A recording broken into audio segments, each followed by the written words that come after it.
Greetings, Kings, from the armed, amorphous M81 blob that you see standing before you. In today's video, we're going to talk about rain gear and wet weather gear.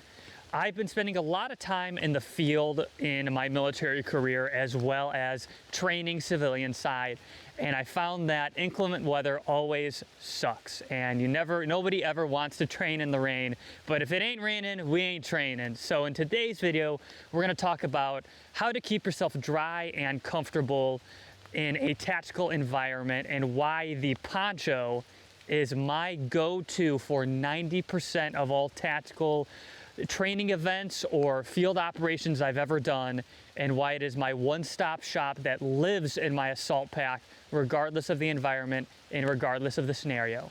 Let's get into it, Kings. So why is it important to remain dry in a tactical or field environment? After all, an impromptu shower, courtesy of Mother Nature, can be very refreshing in a hot, arid environment. I'm not saying you can't take advantage of those situations and enjoy them in the moment. Not all downpours from Mother Nature are a nice, enjoyable 15 minutes, then back to clear skies. There are many potential issues that can arise from remaining too wet for too long, and not taking necessary precautions can at best hinder our performance and readiness in the field, and at worst, completely take us out of the fight and even potentially become fatal if not properly treated. The two most common issues one might run into when becoming soaked is the degradation of one's ability to self-regulate heat, which in the early stages will cause fatigue and unnecessary increase in calories burned, and if ignored, can become severe enough to lead to hypothermia, which will take you out of the fight and can be fatal. Other lesser but still very real issues are increased chafing, which can lead to rashes and fungal infections, as well as an increased susceptibility to abrasions and cuts.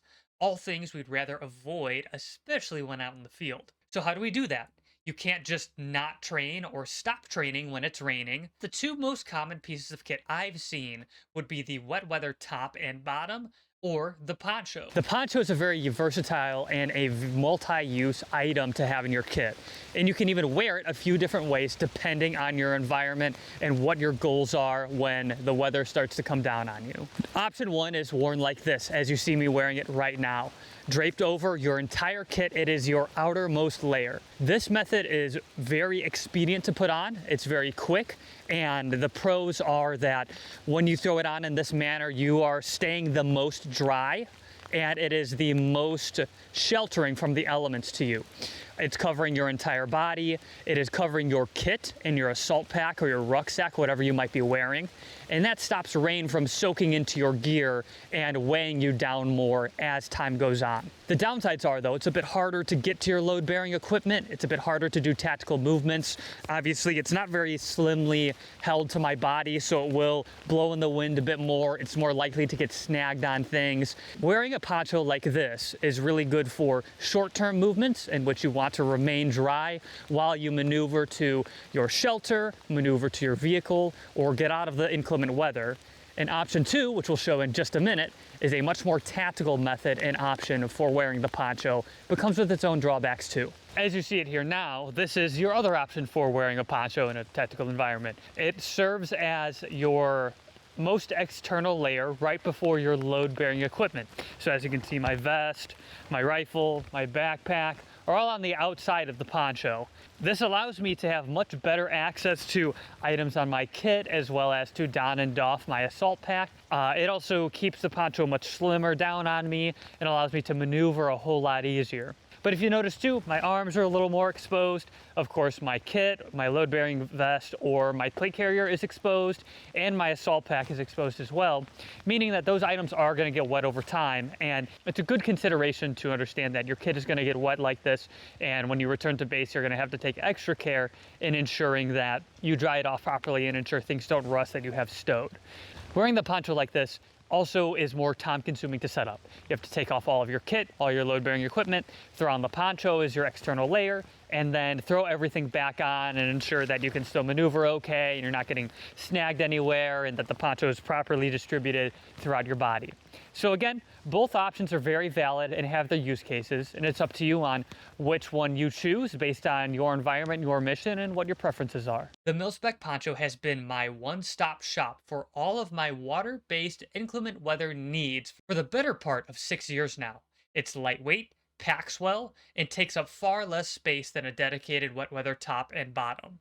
It also has a whole lot of other uses outside of just keeping me dry while I'm wearing it, which include, but are not limited to, keeping my gear dry while I'm wearing it, keeping my gear dry while I'm not wearing it, being a great makeshift shelter, being a great way to plus up on my sleep system, being a great placemat to organize and lay out gear on, being a makeshift sleeping mat. Uncle OG here on YouTube has a great video on how to turn a poncho into an expedient shelter, and I highly recommend you check out his video. He's also just a super based dude. Stacking up all of what the Chad Poncho has to offer against the Virgin Soy Jack wet weather top and bottom combo that provides a marginal increase in water protection, offset by the cost of not being able to do any of those additional things the poncho can, as well as being two separate items, being much harder to pack, and taking much longer to put on and take off. Now, of course, the poncho isn't all sunshine and rainbows. It does make some trade-offs, in the wet weather top and bottom do outshine it in some scenarios. That would include situations in which you have ample time to don and doff the